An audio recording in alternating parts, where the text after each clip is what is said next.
Good morning, everyone, to today's Day of Dialogue panel on safety in campus, police, and race at Case Western Reserve University. I'm particularly pleased and honored to be a part of this panel with such distinguished guests on this very important and timely and yet tragic subject. We are going through, both in this nation, this world really, and in this community here in Cleveland and here at Case Western, there's a Hebrew phrase called cheshbon nefesh, which means a checking of your soul. I think that's what we are going through right now. And we're at a moment, on the precipice, a moment that I feel like we've been at so many times with this violence, with this police brutality, with these issues of race. And we haven't grasped this moment and taken advantage to bring about real change. It can feel like almost a mockery and trite to invoke Dr. King's 1963 I Have a Dream speech. But he reminded us then, 57 years ago, about the fierce urgency of now, and that this is no time to engage in the luxury of cooling off or to take the tranquilizing drug of gradualism. We're seeing reforms happen now every day, and large discussions about how to restructure police, how to restructure our communities and our society. Today, we have an opportunity to look inward at our community, our university community, where we live together, we struggle together, we study together. And we are very fortunate to talk with our police force today.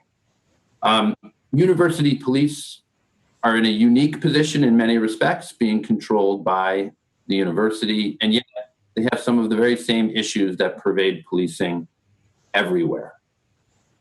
Here in Ohio, it was only 5 years ago at the University of Cincinnati that Samuel DuBose was killed by a University of Cincinnati police officer just for a routine traffic stop.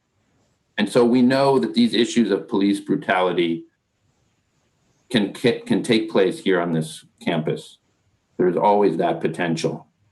And so I'm very eager to talk with our distinguished guests today, and very pleased to have as my co-moderator, Professor Aisha Hardaway, who is one of the foremost experts both locally and nationally on issues of police accountability and police reform.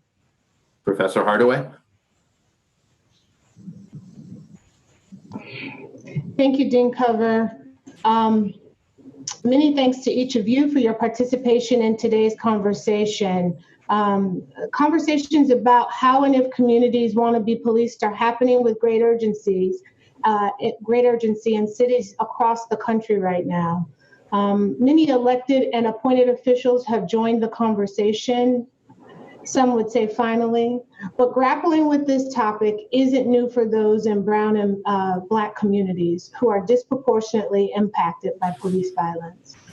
As an institution of higher education with a diverse staff and student population situated in a major urban city, I recognize that this is an issue of particular concern here at Case. In general, we know that there are two different philosophies as it relates to policing. Some departments and officers subscribe to the law and order philosophy and operate from a command and comply mindset, while other agencies and departments center themselves in a guardian mindset.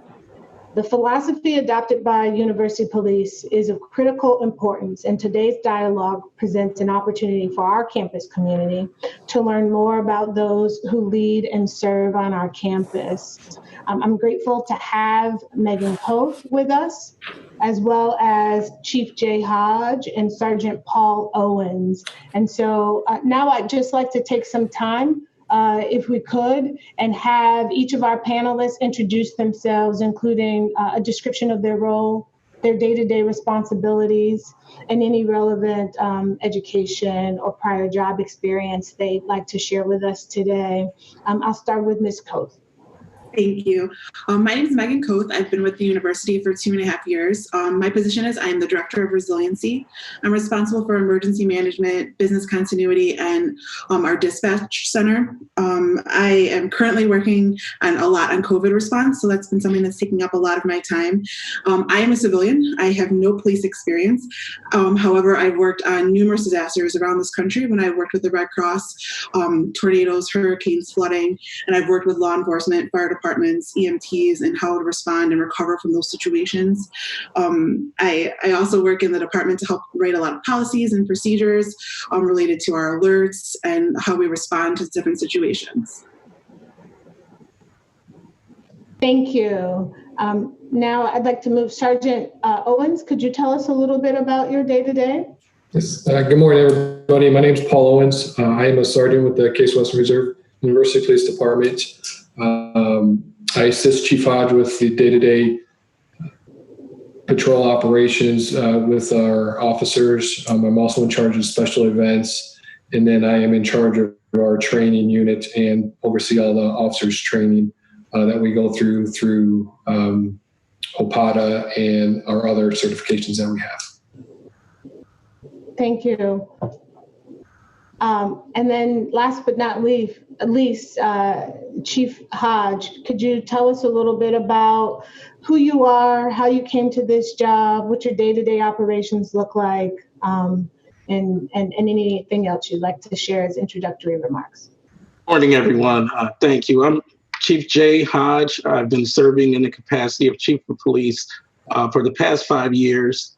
I started here at the inception of the department back in 2006. Prior to that, I served where I grew up in the city of East Cleveland. I grew up basically 5 minutes from here on Eddy Road, but I truly wanted to, and not to sound road or trite, to get back to my community. So I started my law enforcement career in the city of East Cleveland. I rose to the ranks of a homicide detective. They had the unfortunate shooting here back in 2003. And with the formation of the department, I was one of the original officers along with Sergeant Paul Owens. The case community is important to me for several reasons. My older brother attended the law school here back in '82. Also, just being very familiar with the community. I attend church at Lee Memorial on 105, not too far from here. So this whole area is where I was born and raised and bred to be the person I am. So it is troubling, the state of affairs with policing, and it's something that we all need to recognize, acknowledge, and fix. My duty and role as Chief of Police is that I'm the director that provides leadership and direction for the department, mobile and police. Also, I develop and implement policies and review procedures. With that in mind, if things aren't working, I also work with federal agencies and pass our concerns as a case community to them. Also, I consult the administrators as well as any department here or student groups. I meet with USG and other groups if they have concerns, which not only are passed on to me, that I can pass on to the administration that need to be looked at, or if there's reform or something needs to be revised, I pass that on. Yeah. Thank you. Thank you so much to each of you for the description of what you do. I think it'll help give us a good foundation for the conversation that we're going to have now. I'm going to ask Ms. Koth if you could tell us a little bit about anything you've learned over the course of your employment as it relates to how to manage incidents on campus. Sure. So part of one of my responsibilities is to work with University Marketing Communications on our alerts. So that's our emergency notifications when you get those if emergencies happen on campus, or a security alert. So since I've been here the last 2.5 years, we've worked tirelessly to revamp our crisis communication manual and our policies and procedures. We have trained all of our officers, all of our dispatchers, and our admin here in the department on when to send an alert, what it should say. We've crafted what we were going to say. We've changed the way we do a lot of that. So every time we have an incident that happens on campus, we really take time to try to make sure we get those messages out in a timely fashion, but in to be sensitive to our community, to the community that surrounds us. And every time we have one, we meet usually the following day or 2 days after with several people at the university to talk about what we could have done better, because there's always some room for improvement. So we do that. We literally are constantly updating our policies and procedures when it comes to alerts to make sure that we're doing the best that we can. Can you tell us, like maybe give us an example of a policy that you've recently updated, or even if it's not recent, one that sticks out as particularly important to you? So what's important to me, so I help write the security alerts, and in the security alerts, we do put, if we have enough characteristics, a description of the suspect. So a lot of times, the person who's experienced the crime isn't able to give the officer a lot of details. They just know maybe they saw a gun and that's all they saw. So we don't want to put in something like, me like curly hair, like, light skin, something like that. Like that could be a lot of people on campus. So we're asking our officers to ask specific questions to the people that have experienced the crimes, to include the race and the gender, and then 3 additional characteristics. So when we meet that qualification, that's when we include a description of the suspect. So we're asking them to look at what kind of hair do they have? Do they have facial hair? Shoes are a great example because, sometimes people have very vibrant colored shoes or something that maybe a lot of other people on campus wouldn't have. Maybe they have a certain kind of jacket. So we try to put that information in there. I think that when we don't include the suspect description, we are still, the alert is still useful because it's helping the community be aware that this has occurred and make sure that they don't fall victim to the same crime. Mm-hmm. Absolutely. Thank you so much for that. I want to turn to Sergeant Owens and ask you, in the course of, how long have you been with the department? I've been here since 2004, so 16 years. Yeah. Sorry if you said that earlier, but I just wanted to, that's a significant amount of time. And I just wonder over the course of your tenure, if there's any particular incident that sticks out to you, that was a good learning opportunity for you. Yeah, one of the big incidents that happened on campus was the shooting on the south side we had 2 years ago. Since then, we've revamped a couple things, and to piggyback off Megan with the alerts is we send out alerts much faster now and getting them out quicker so faculty, staff, and students know what's going on in the area. Before, we would have certain criteria that we have to meet, but with alerts now, with shots fired, if we get 2 or more calls, we're immediately sending. So again, we can notify the campus community of what to do. We also, after that incident, we hired 2 more officers per shift, so 6 total officers, so we can frequent more areas that the faculty, staff, and students go in, and that they can feel safer, that they're seeing more of us out there and protecting them. And then we also have done light tours with USG to see if any areas need more lighting, so they can feel comfortable that there's no more dark areas, and that, again, there's better lighting so people can see them. And then we also, lastly, we increased the number of safe ride drivers, and we also expanded the boundaries and hours of safe ride. So again, we can just assist the faculty, staff, and students feeling more comfortable going to and from the places that they need to go to. Thank you. Thank you. Thank you. Chief Hodge, I'm hoping you could share with us some of your thoughts about any incident or any number of incidents that have happened on campus and the steps, what you've learned from them. One incident that definitely sticks out for me occurred March 2018, a couple years ago, and involved an actual personal friend of mine. Councilman Kevin Conwell was stopped on campus after a call was placed that there was a suspicious male that actually fit the same description. He was going through cancer treatment, so every morning he walks the entire campus. During that time, he was stopped by our department, and there was reasonable and definitely justifiable outrage about that. The officers didn't know who he was. He felt that, why was I stopped? It led to a lot of dialogue. I met with a lot of the student organizations, And it's not lost upon myself as an African American male. When I'm not in this uniform, people don't see the Chief Hodge. They just see a 5'9", 230-pound African American male. So it was a lot of interesting dialogue. We also started advising the officers as well as dispatch with descriptions when they come in, to be a lot, to get more information, to Megan's point, not to be so reactive when someone calls it in.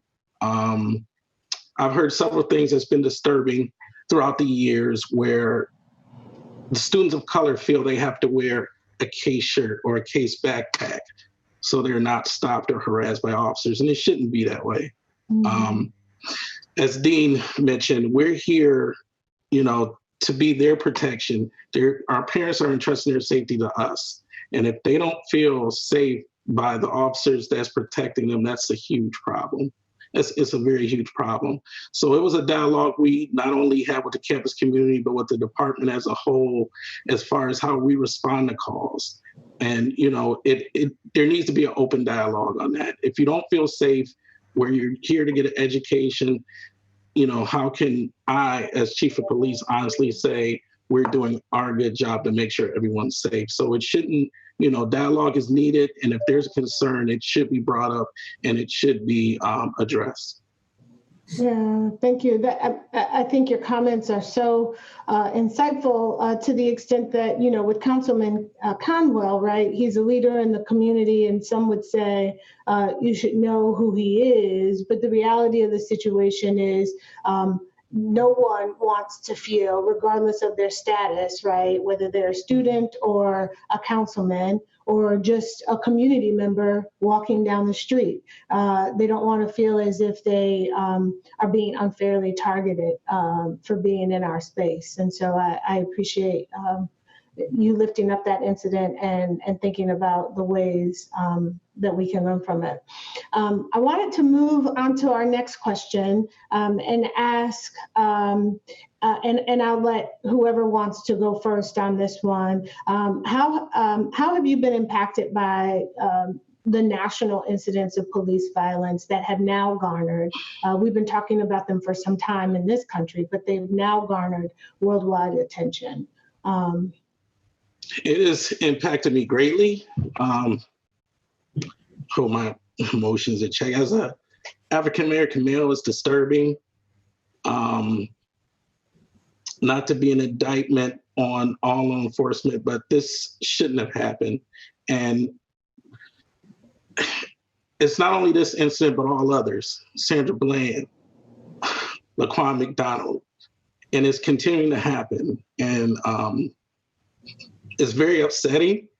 That's an African-American male to know that something I take an oath to protect and serve. And there are others that are doing my profession that's not doing it justice. And I'm angry, upset, and reform needs to happen, not just talk, but action. A lot of times, you hear people say, okay, you go ahead, you bring it up, and then things will go back to normal, but it's not going to go back to normal. There needs to be a definite change and reform in law enforcement to gain the people's respect and trust back. It shouldn't just be lip service. You have to review departmental policies. You have to review officers' files. You have to do all that. You just can't say, we're looking at that. I have a 13-year-old son and a 14-year-old daughter. And I too worry. I too have to give them the talk that if they go somewhere, how to act with police. I receive numerous texts and calls like, Jay, what do I do? What do I tell my son or daughter that even though if they listen to police, there's still a chance they might be injured, hurt, or even murdered? That's not something that you take an oath for. It's been very affecting. On a personal level, I've had people shun me. People have like, oh wow, you've heard a lot of that. But reform must be made. It needs to be addressed. It needs to be talked about. There needs to be accountability. There needs to be transparency, and it needs to be reform. I cannot stress that enough. You can't just say this is what we're doing. And, you know, as I stated, I have to tell my kids, and they look at me not only as dad, but they know that their father is a law enforcement officer. And, you know, we all have to practice what we preach. And if we're a true case community, this is something we all have to come together on. And even then, with me being a liaison to all the other local law enforcement agencies in the area, everybody has to be on the same sheet of music, and they have to make sure that everyone's rights are protected.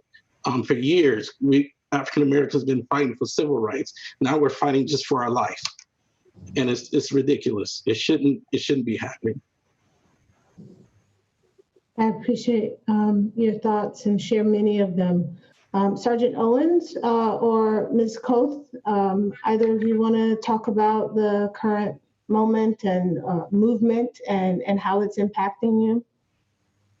I can go next. So personally, I've experienced racism since I was a child. My mother is white and my father is black. So I come from a family that isn't necessarily, on my mother's side, they weren't all very happy that my mom was having a half black child. So I've experienced that since I was little. But I think that now, just in recent months and years, I've really changed. I've been kind of angry with myself. I feel like I've been more angry because I've been complacent. Like, I've kept quiet when I've heard people say things, just because I don't want to start the debate. I don't want to start an argument. So I feel like now, like, something inside me has awoken, and like I no longer want to sit there and allow people to talk the way that they do, or say the things that they say and do the things that they do. I also have two very young children, two little boys. They're 4 and 5, and just this past weekend, Sesame Street they had a great thing with CNN, and that was one of the first times I've actually talked to my children about race and explained to them. I mean, they're very little, so they don't really get it. I don't even think they really recognize the differences between people yet, but they just see them as their friends. And I think that it's so important for me to make sure that my children are aware of what's happening, and for my friends' children, like especially my white friends, to make sure that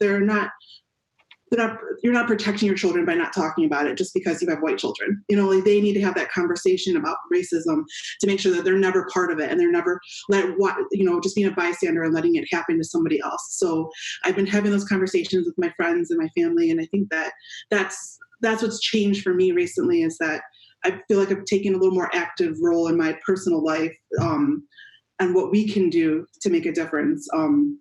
So my kids, they've been great. We actually had a protest that went down our street multiple times. They were very excited to see all the law enforcement, but they came down our street a second time, and I was so excited to see my neighbors went out and handed bottles of water to the protesters, and we were out there clapping, and there were children that were part of the protest. So it was just really great to see that, and it was great for my children to be able to see that, even if it was past their bedtimes and woke them up, but it was great. Thank you for sharing that. Sergeant Owens? Yeah, so just recently, I have 3 younger kids, and obviously they know I'm a law enforcement officer, and just explaining to them the situation of what happened and how it unfolded and what went wrong and how we need to change as law enforcement. And if you see something bad, just not as law enforcement, but as an individual, if you see something that's happening that shouldn't be happening, people need to jump in and stop the wrongness, basically. And we talk a lot about that with them. And then even just as for the law enforcement perspective, we work so hard to have great relationships with our faculty, staff, and students. And a couple incidents that happened that went bad can ruin it really quickly for us. But we work really hard to have great relationships with everybody around here. And we continue to try to have those relationships with them so they can trust us, that we have the best interest of them out there to protect them. As somebody said, we have that guardian mentality, not the other mentality of going in there and doing the wrong thing. We have that guardian, as Chief said, to protect the faculty, staff, and students around here. Yeah. Chief Hodge, I want to ask you, your comments, I think, go really nicely into my next question, but I want to ask you more specifically, as the leader of the department on campus, right? How have you used your position and your authority to address or manage officers who come to this profession or may come to your department with the wrong mindset? Okay. Usually we have a swearing-in ceremony, and I make a short speech. And one of the things I tell them is, not only are you just taking an oath, and I let them know that with this, and what I do like about it, the family's there. And what I tell them, it does my heart proud to know that their family's there, not only witnessing them, but also witnessing with this profession that you're undertaking a great deal, that you're protecting and serving not only this area, but in general as a law enforcement officer. And that's something that's not to be taken lightly. The things I've done besides that throughout the year, Sergeant Owens, myself, and several officers are reaching out to the campus community where we have tables for engagement. If any student has a question, they can come up to us, or anybody on campus in general. We also mentioned through the hiring process, we have a very, very thorough hiring process where my detective sergeant does a background check, but it's not just a casual check. He goes to their house, he speaks to the neighbors, he speaks to their academy commander to see what type of person they are. They also reach out to neighbors. So we're looking for individuals that A, want to be here, and B, really do want to be a guardian, not just someone that wants a gun, a badge, and a shield, and to just give that impression of being an enforcer. It's not an enforcement mentality. We want someone that wants to be here and give back. A lot of times, myself and the executive director will do the final interview. We ask them, why case? Why do you want to be here? And, you do get I want to serve a check and get back. And I tell them, no, why do you really want to be here? Why did you choose case? What about case makes you want to be a police officer here? We let them know that there's no running and gunning. There's no, we're not big on the whole traffic stops and pushes. These kids are here not only to get education, but to grow. And we're not here to impede that. We're here to help them along. It does us proud when commencement comes and we're watching them marching in. I love the sight of everyone marching in to Ville. So that's the day you congratulate them. It's 4 years or more of them being here, and we're supposed to be a part of that. I want them to look back and say, the Department of Security and Safety, they were great with us. Public safety was great. You don't want people looking back and saying, I remember this incident where the officers stopped me, harassed me, and did this, and all I was doing was walking across the street to go here and there, and I was profiled or stopped. You don't want to have that type of memory. We're here. If we're part of the case community, you really have to be part of the community. You have to go all in, and that's one of the things we stress upon all the officers that come through here. And if they don't want to be here, they can definitely choose employment elsewhere. Have you found yourself in the position where you've had to perhaps remove somebody from the department because of either their failure to adopt the right mindset or to follow the explicit policies or practices? We've had individuals that didn't want to be here, they left. If there was something that comes across my desk that's a concern, it's addressed right away. I have had that. I have had that hard discussion where we'll talk to an individual and say, hey, this is not the place for that. That's not what you're here for. As I stated before, I take it very seriously. The officer's actions are also a reflection of me. So I get calls not only from the campus community, but my friends and family, and they're like, Jay, what's going on down there? I heard this or I saw that. So it's not just a reflection of that person. With me being the leader, all eyes are on me. And I take that with great seriousness. I'm also a member of a Black Greek organization, a Black Prince Hall Mason. So I get a lot of feedback from individuals that know I'm the chief of police, and they're saying, Jay, what are you doing to affect change? What are you doing? If they come through the area, they'll call me and let me know if they had a positive or negative interaction with officers. So if we have an officer that doesn't want to be here, doesn't want to follow that, they're definitely talked to and told, hey, this isn't for you. You might want to go somewhere else. Okay. Thank you so much. Before we go to Q&A, I just want to give an opportunity. Sergeant Owens is someone who's higher in rank within the department, not rank and file, but at the rank of sergeant at this point. Can you identify any policies or practices that have changed over the 16 years based on the things that you've learned from incidents?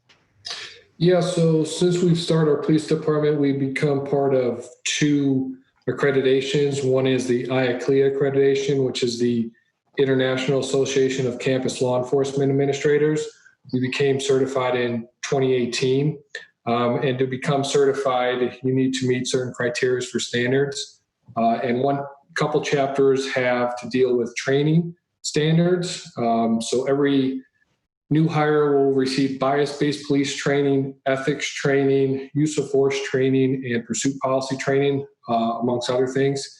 And then biannually, we will receive ethics training, and then annually, we will do bias-based and use of force training. And there also is a separate whole training section for use of force for this Aia Clia certification. We also became certified through the OCJS, which is the Ohio Office of Criminal Justice Service, in 2017. Governor DeWine actually talked about that yesterday in his press conference. There's only about half of Ohio that is actually certified, and we are one of the police departments that are certified within Ohio.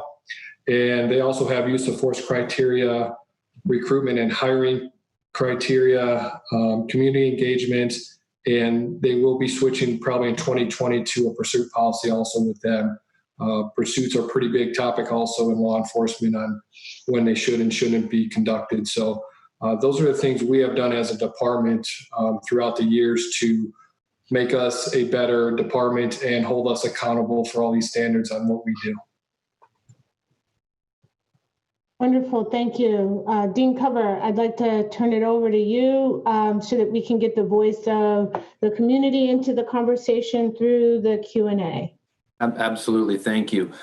We've had some great questions from staff, faculty, and students, and please do continue to send your questions in. One question, and I'm going to try and frame it, it's from a couple of people, both staff and students, and I think Chief Hodge, you alluded to it, but this is certainly open to everyone here. The gist of this is that, CASE is obviously a community, and its police force work with other communities. And so students at CASE may have interactions with up to 4 police agencies in affiliation with the campus.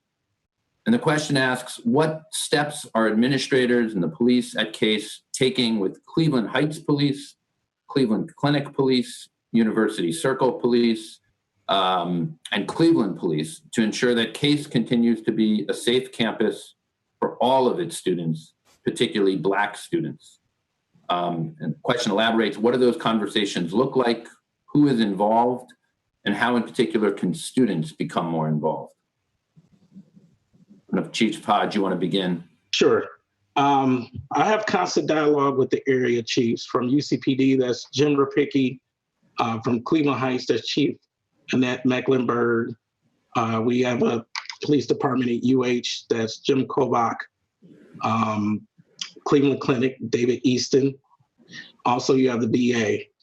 So NRTA, which runs along Euclid, so that's Chief John Joyce. I also have connections with the chief in East Cleveland, Scott Gardner. So monthly we meet, and if anything affects the CASE community, those concerns are brought up. Almost, I would say daily, I have a conversation with Chief Rapicki with UCPD. UCPD is responsible for Sevens Hall and pretty much the museums, the exterior of the campus. We have everything else. If a staff, student, or faculty member is, I guess if they have a concern or an interaction concern, definitely let us know. And those concerns are brought to me and I bring it up to those leaders. A lot of times I'm also a member of NOBLE, that's National Organization of Black Law Enforcement Executives. So we have meetings monthly. So that's on a bigger scale.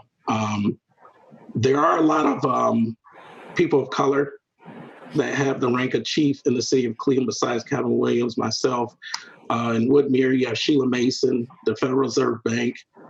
There's a lot of resources here for people of color and the students to feel safe. A lot of times I implore the students to stop by.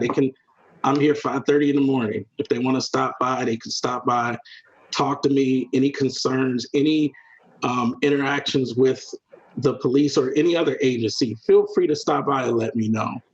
A lot of these chiefs are just a phone call away, and I do have influence to call them and let them know that, hey, we had a staff member that wasn't happy with this. I have a student that was in your city and felt that your officers were rude or this occurred.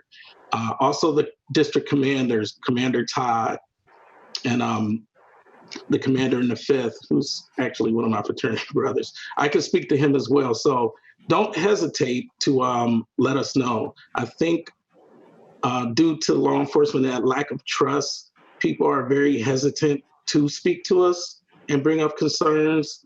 One of the things you constantly hear is the thin blue line. I don't operate by that. None of my officers do. If there's a concern, let us know. The thing that drives me crazy is when I hear someone mention a police misconduct or a bad interaction and it's not brought up. If it's not brought up, I won't know and I won't be able to correct that. And I totally dislike hearing about police misconduct and it was never addressed. The crazy thing, even after George Floyd's murder, I'm turning on CNN and you're still seeing officers brutalizing people. And to me, it's senseless, but it needs to be seen. Thank God for camera phones. Thank God, because in the past they weren't out, so it wasn't addressed, it wasn't seen. So from bottom to the top, if student, staff, and faculty have a concern and want it brought to the agencies that we are linked to or we work with, let me know. Let the administration know, and we can get it handled and addressed. Chief Hodge, if I could just follow up on that, is there a way, I know sometimes people may be concerned about disclosing their identity, for example, about observing misconduct. Is there a way to provide information anonymously? Sure, definitely is. Definitely. Okay, and how do they do that? What is that process? We also, if you want, you can call me personally. My number is 368-6171. Like I say, I'm here 5:30 in the morning, or you can send me an email, jhh20@case.edu. We also have the anonymous, if someone want to put someone on an integrity line, it will get back to us. So I tell everyone, I implore everyone to give me a call, stop by the station. If I'm not here, Sergeant Owens is here. Or even they could pass it on to dispatch for Megan. So there are many ways information can get back to us and passed on, but part of the healing is getting trust back. And if people feel that stuff is going to get covered up or buried, of course, people aren't going to speak up because of that lack of trust. Thank you. Sergeant Owens, Ms. Coth, you want to add anything? Just if anyone ever wanted to submit anything anonymously, you can also use the Rave Guardian app. You can just toggle it over to be anonymous, and that goes straight to dispatch. And then it doesn't have anything linked to you, your phone number or anything, your location. And then we'll get the information and we can pass it along. So that's another way that you can give us information about anything that you don't want to have your name associated with. Thank you. And then the only thing I would add is if you do feel that you are being mistreated, make sure you get a badge number and a department. Every officer has to provide their badge number to the person. So that way we can identify them, because as Chief stated, we have multiple agencies around here. So some people may think it's a case officer, but it's really a different agency who they're dealing with. So it's very important, if you do feel that you are being mistreated, that you get badge numbers and what agency they're with, so we can do a thorough follow-up with that. Thank you. Another question, this sort of captures, I think, a couple, and maybe this captures a little bit of some of the trainings and changes, reforms that you've already undertaken. But one question asks that they believe calm and level-headed decisions are the best decisions. While I understand the Case Western Police are de-escalation trained, correct me if I'm wrong, how do the police de-escalate themselves before going into a challenging, high-stakes situation? When quick decisions need to be made and adrenaline is high, how do they physically, psychologically calm themselves prior to sometimes quick decisions that they may face? So with training, every officer goes through a 12-week training phase when they start their FTO period. And we go through multiple scenarios on what we've seen here and across the country on certain situations so that they can be prepared when situations arise so they can deal with themselves appropriately. We also, if an officer does see another officer get a little more excited and they need to tap, basically we call it a tap out, tap that officer out. We actually have code words that they will go up to that officer, use a certain code word, and they will interact with that person so that other officer can go calm themselves down so we don't have a bad situation between an officer and somebody. We do de-escalation training when they start, and then every 2 years. Myself and another corporal on first shift are the instructors for that. So we go through that every 2 years with scenarios. So again, we can see how they react, and if they react in a negative way, we can talk about it, why they did that, and then come up with solutions on how to better react to certain situations. Thank you. Chief, do you have anything to add to that? Paul's pretty much covered it all. As I stated, a lot of times police are expected to make split-second decisions, but the thing that helps is training. And not only do we have de-escalation training, we go through bias training and also ethics. So we cover a lot of that through scenarios. Experience is the best teacher. However, we're kind of held to a different standard. And you have to make sure, as Paul mentioned in roll calls, well, now with the COVID, it's been a little bit different, but when we had in-person roll calls, and we still do it, you got to get in touch, make sure you know your officers. If an officer is having a bad day, pull them off the road, tell them to go home, take a day. You don't want to have anybody out there in the field that's making a negative impact with a citizen. If you're having a bad day, take a day, take 5, take 10, let us know. So, as a supervisor myself, I try to make sure the officers and the sergeants' heads are in a good place, and then the sergeants as well. They check to make sure that the officers are in a good place, because you don't want anything bad happening. I mean, I know we mentioned about training. It's not about training to be a better officer, it's to be a better human. I mean, we're all human. So it's not about pushing out robots and all this. No, it's about being a better human in our interaction with everybody. Right. I suppose a follow-up to this is captured in a couple of questions. One student asks, even though you do all these screenings and education with your officers to try to educate them and help them not make judgments based on race, students of color still feel that they are being unjustly over-policed and watched as they walk around campus. Given this, what additional steps are you all going to take to fix this issue?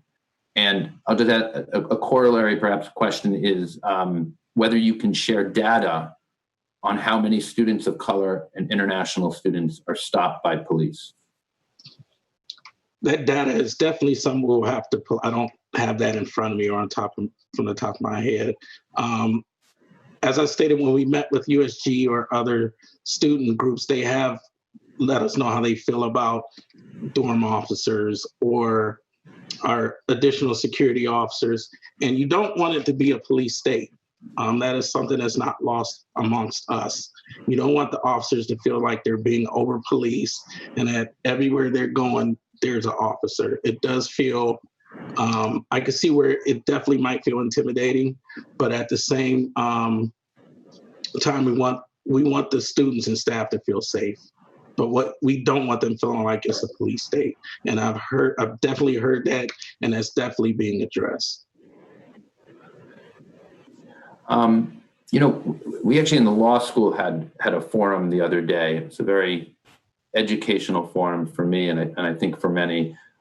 One thing that a number of students of color raised was their discomfort, particularly when they traveled to the Little Italy area, where they felt discriminated against, harassed, intimidated.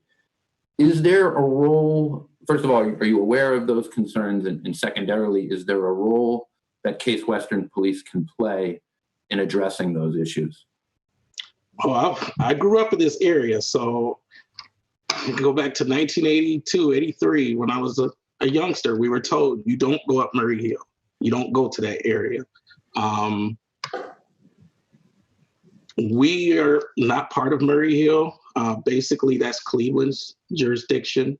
However, I have had talks with Commander Todd. Last semester, we had a staff member that was carjacked in that area, and I did speak with Commander Todd and also Chief Williams and let them know our concerns, because we do have a lot of students and staff that go along Murray Hill. Racially, as far as the attitudes up there, it's been long known and stated, as far as the uncomfortability factor if you're a person of color. And that's not lost upon me as well. Unfortunately, racism is systematic. That's something that definitely needs to be put on the forefront. And I think we need to speak with the leaders about addressing that directly. Thank you. Sergeant, do you have anything to add on that? Yeah, I mean, as Chief said, we don't really have jurisdiction there, but our officers do go up there.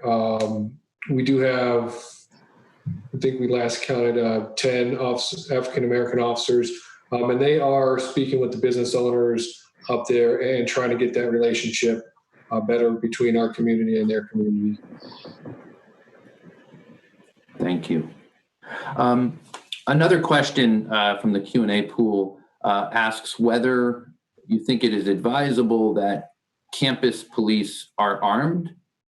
And a follow-up to that is simply if you're able to share the diversity of the police force, because racially and ethnically and gender-wise.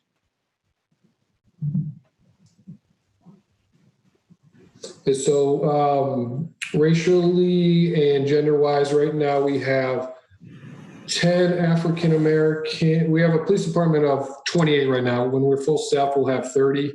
We have 10 African-Americans, 2 Hispanics, 4 females, and 3 part of the LGBTQ community. 5 years ago, we didn't have those numbers, so we have become a lot more of a diverse department since Chief Hodge has become chief. So we've really have better numbers with the different diversity on our department. And then as far as Chief, you want to do the being armed? Okay. Prior to 2006, before the inception of the department, this was just a security department. After the shooting that occurred in the Weatherhead PBL, it was noted that we needed our own police department. Prior to that, UCPD handled that function. That's why we're here. Definitely for protection of the staff, students, and faculty. That's why we're armed. If Lord knows, I wouldn't want another situation like that to happen. And then if there was another shooting, we wouldn't have an armed response to help the campus community.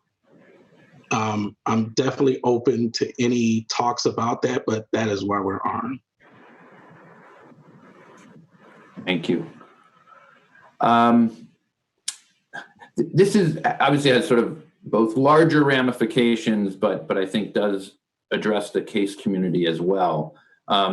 There's certainly obviously been a lot of talk in the news, and maybe not everyone is always certain what this means, but people are calling for the defunding of police.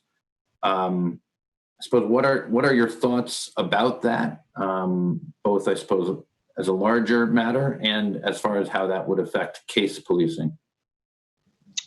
Personally, I read on that the last couple of days. I think people aren't looking at it holistically. What they're saying is diverting some funds to help with other, for example, we're sent to a lot of mental crisis situations. So they're saying, why don't we divert some of those funds to help more of the crisis agencies. It's not saying that you're stripping funding so we can't be armed or help us with our vehicles or whatnot. And I think that's a big misconception. What they're saying is from the local municipalities and even us helping divert some of those funds that are used for armored vehicles, which we don't have, but other agencies, divert some of those funds to help where a lot of the government isn't funding with mental health. So if you have more mental health experts with more funding, you don't have to send police into a kind of a hostile situation. And I think people need to really look at that. Instead of looking at it like, oh, they're talking about defunding the police, taking money away from the police department. That's not what they're saying. They're talking about spreading the resources, which are sorely needed in every level of municipalities and even here on the campus. You want to look at it more holistically from a social point of view, not from a law enforcement point of view. So I get it. I think more dialogue is definitely needed on that, but that's what they're talking about with the funding, not totally stripping any law enforcement agency of funds, but more of diverting necessary funds for more social interaction for people in need. And I get it. Thank you.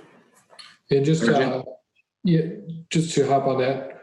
So we also go through, it's called crisis intervention training through the Adams Board in Cuyahoga County. And it's a 5-day course that deals with mental health people, substance abuse, dealing with elderly, and then dealing with like autistic kids and how to deal with them also. So as Chief stated, that those funds would go towards they're trying not to arrest them as much and get them the help to the professionals instead of making a policeman be a police officer, their psychological point of person. So we're trying to train as much as we can, but then also make the professionals actually help them and get the actual help that they need, especially even substance abuse, get them, instead of just locking them up and getting them back out of jail, get them in programs that are needed that can help them recover from that stuff. Thank you. This may be, we'll see where we are time-wise, but maybe our last question. And Ms. Koth, I want to make sure I get you involved here, but I think you all may have something to say here. The question reads, I feel I have been frequently told here on Case Campus to be on high alert. Given what we know about the way inherent racism affects how white people perceive Black people, and Chief Hodges' earlier comment about Black students feeling the need to wear Case Western apparel on campus, do you think that we are endangering Black students and community members through the way the university communicates crime on and around campus? So, I actually think we could probably communicate the crime maybe a little more often in certain situations. And that's something that we've been working on, that balance of just making you aware so you don't become a victim of those same crimes. Things happen everywhere. I live in Lakewood and crime happens. I get ring alerts for my doorbell that tell me that crime's happening around me. So I think we have to be aware that things happen. But I don't want it to be to the point where we scare our students, anyone in our community, that everyone around us they're all dangerous and bad. But I think we have to balance that, being aware that things do happen no matter where you are, whether you're here or whether the students are back at home. You just need to be, I'm an emergency manager, so I think of the worst case scenarios all the time. That's literally what I do. When we're not talking about COVID, we're usually planning for active shooters in different situations, fires, floods. So for me, that's something that I think I've been working personally and professionally to try to help balance that, to realize that not to scare people, but make them aware. So I think that we're doing a much better job than we had been previously.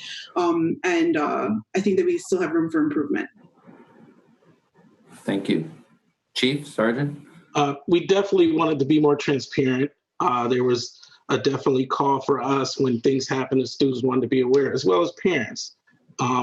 As Megan stated, we want to balance that. However, we have to be transparent. If something happens, you would want to know, as far as staying out of a certain area. As far as being a person of color, and as I stated earlier, you don't, to me, this is one of the safest areas in the city with all the agencies that overlap and are in the area. But what we want to do is keep everyone informed so no one is hurt. Also, at the same time, as officers with the training, we tell them to watch behaviors. You're not watching a person because they're white or they're black or how they look. It's all about behaviors. If you see someone pulling on several car doors while walking down the street, that's something you look at, not walking while black or while white. You don't do that. And that's something with our training, we tell people, this is what you're entrusted to. And that also goes back to your previous question of making split-second decisions. You have to, with this job comes wisdom. And, I always go back to what my training officer told me when I was a rookie some 20-something years ago, when he told me, treat everyone as though they were your relative. And I think that would go a long way in law enforcement if every officer just said, look, it all goes back to the golden rule. Treat others as you would want to be treated. Not everyone's a suspect. Not everyone should feel that they're indicted because of their race and creed and color. Thank you, Chief. Sergeant, anything? Yeah, we're good. Okay. Yeah, I think those sentiments get a little more biblical. We all need to be our brothers and our sisters' keepers, is a message to take here. We are unfortunately reaching the end of our hour of this really helpful and dialogue that I'm grateful both to the students and faculty and staff for their questions, and Ms. Koth and Sergeant Owens and Chief Hodge. I'm going to turn it over to Professor Hardaway to close us out, though. No, absolutely. I couldn't agree more. This has been a very fruitful discussion. The questions I think that came from our community have laser focused us into the things that matter. I'm going to take you up, Chief and Sergeant, on the invitations that you offered in terms of how do we move forward in certain places. I'd love to talk with you more about the issue in Little Italy. It is of great importance to our students at the law school, and I'm sure students, Black and brown students on campus, across campus. So thank you all for being with us today. Thank you, Dean Cover, for all of the wonderful assists. And we look forward to continuing the conversation. This is just the beginning. Thank you for having us. Thank you, guys.